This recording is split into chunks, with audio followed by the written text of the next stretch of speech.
అదే తిరుమల లడ్డు అండి.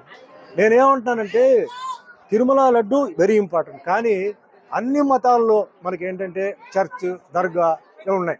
అక్కడ అన్ని చోట్ల కూడా ఏంటంటే ప్రసాదాలు ఇవన్నీ చేస్తుంటారు.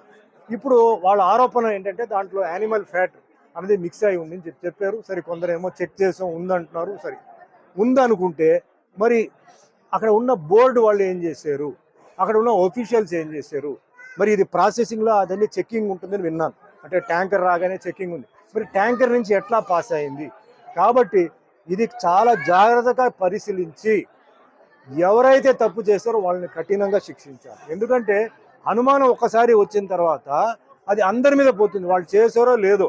ఒక ఆఫీస్లో ఒకటి తప్పు చేస్తే అందరికీ చెడ్డ పేరు వస్తుంది. అది తప్పదు, అది జరగకూడదు. ముఖ్యంగా ఏంటంటే ఇలాంటి భక్తి విషయంలో, దేవుడి విషయం ఏదైనా సరే, నేను చెప్పేది ముస్లిం అయినా, క్రిస్టియన్ అయినా, జైన్ అయినా, ఏదైనా దేవుడు ప్రసాదం వచ్చి అలా చేయడం చాలా మహాపాపం.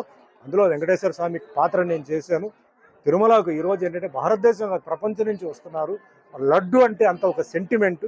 ఆ లడ్డు ఎన్నో ఊరికి కొరియర్లో వెళ్తుంది. ఆ లడ్డు అంటే ఒక అది అది అంటే తింటేనే ఏదో ఆరోగ్యం బాగాలేకపోతే మాకు ఆ లడ్డు తినేసిన తర్వాత మాకు బాగుంది అంటే అంత సెంటిమెంట్ ఉన్న ఒక లడ్డుని అలా చేసేవాళ్ళని వదలకూడదు. దీనికి నేను చెప్తున్నాను, దీనికి ఎంతైనా సరే అదే మాదిరిగా ఇప్పుడు ఎన్నో బిల్లు పాస్ చేస్తున్నారండి.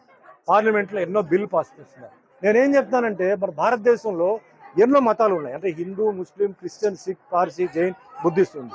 మరి ఈ మతాలని ఈ విధంగా అన్యాయం చేయకుండా కాపాడడానికి ఒక బిల్లు పాస్ చేయండి. ఇలాంటి విషయాలు ఎవడైతే తప్పు చేసాడో వేయండి లోపల 2 సంవత్సరాలకి. అది ఎంతోమంది మనోభావాన్ని అది ఇబ్బంది పెడుతుంది, కష్టపడుతుంది. ఎంతో భక్తితో వాళ్ళు ఆ దేవుడి దగ్గర వచ్చి వాళ్ళు ప్రార్థన చేసి ఒక నమ్మకంతో వాళ్ళు ఆ ప్రసాదం తీసుకున్నప్పుడు ఇలా విన్నారంటే అది ఎంత పెద్ద తప్పండి, పెద్ద నేరం. అది టెర్రరిస్ట్ కన్నా చాలా పెద్ద తప్పు అది. కాబట్టి ఇది కఠినంగా ఇది చేయాలి, కానీ జాగ్రత్తగా చేయాలి. ఎవరు తప్పు చేశారో వాళ్ళని పట్టుకోవాలి.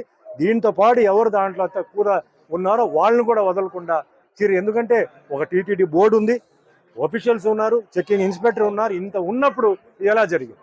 సో ఖచ్చితంగా దీనికి ఏ లెవెల్ అయినా సరే సీఎం చంద్రబాబు నాయుడు గారు, డిప్యూటీ సీఎం పవన్ కళ్యాణ్ గారు ఇది వదలకూడదు. ఇది ముఖ్యంగా హిందువులకి చాలా ఒక అవమానం, హిందూకు చాలా వాళ్ళ మనసుని దెబ్బ కొట్టినట్టు అవుతుంది. కాబట్టి ఇది ఖచ్చితంగా ఫాలో అప్ చేయాలి, దీన్ని వదలకూడదు. ఎవరైతే చేశారో వాళ్ళని కఠినంగా శిక్షించి వాళ్ళని ఏం చేయాలో ఖచ్చితంగా చేయాలి. దానికి నా సపోర్ట్ ఎప్పుడు ఉంటుంది.